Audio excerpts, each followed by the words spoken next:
主材料：牛大力70克，黄豆40克，红萝卜50克。牛大力有平肝、润肺、养肾补虚、强筋活络之功效，主治肾虚、气虚、腰酸腿痛、风湿病、慢性肝炎、支气管炎，对咳嗽、肺结核等有很好的疗效。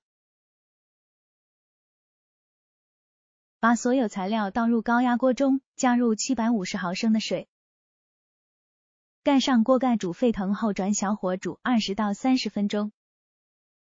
煮好后加入适量的盐和香菇调味料就可以了。